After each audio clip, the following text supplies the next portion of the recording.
जय माता दी। गुप्त नवरात्र में 10 महाविद्याओं की पूजा अर्चना गुप्त तरीके से करने का विधान है, इसलिए इसे गुप्त नवरात्र कहा जाता है।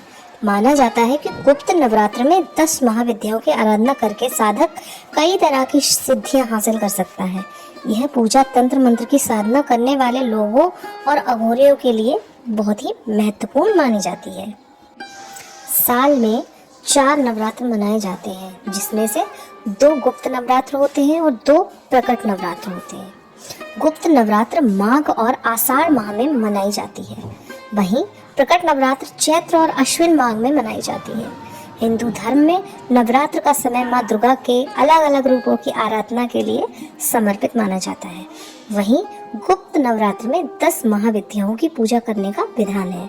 ऐसे में आइए जानते हैं 10 महाविद्याओं की उत्पत्ति की कथा।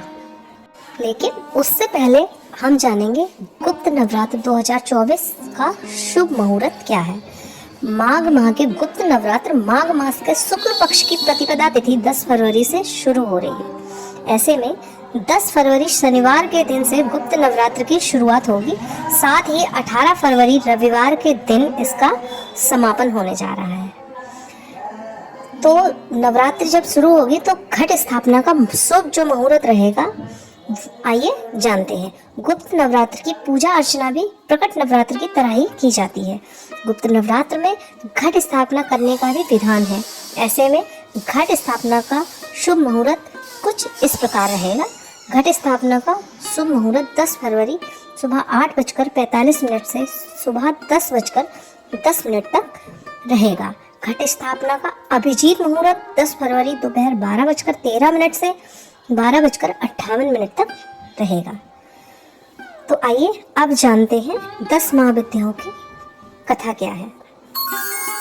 शिव पुराण में वर्णित कथा के अनुसार जब माता सती अपने पिता दक्ष के यज्ञ में जाने की अनुमति मांगती हैं, तो शिवजी ने यह कहकर उन्हें मना कर दिया कि हमें निमंत्रण नहीं मिला है, तो ऐसे में हमारा यज्ञ में जाना ठीक नहीं होगा।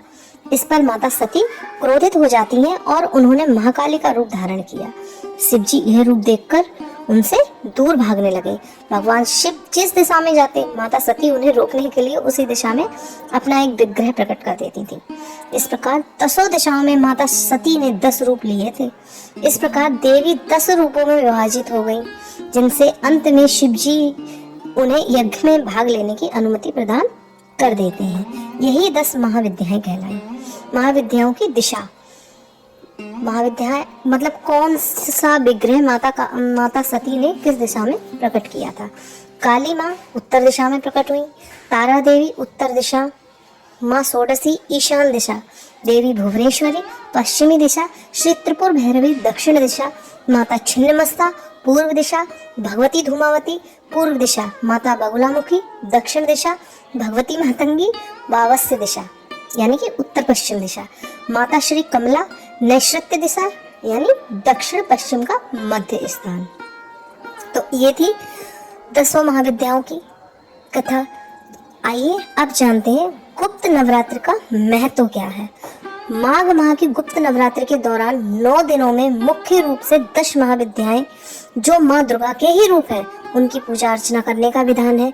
यह पूजा अधिकतर अघोरियों या तांत्रिकों द्वारा सिद्धियों की प्राप्ति के लिए की जाती है। यह भी माना जाता है इस पूजा अनुष्ठान को जितना गुप्त रखा जाए, साधक की मनोकामनाएं उतनी ही जल्दी पूर्ण होती है। इसी कारण इस नवरात्र को गुप्त नवरात्र कहा जाता है।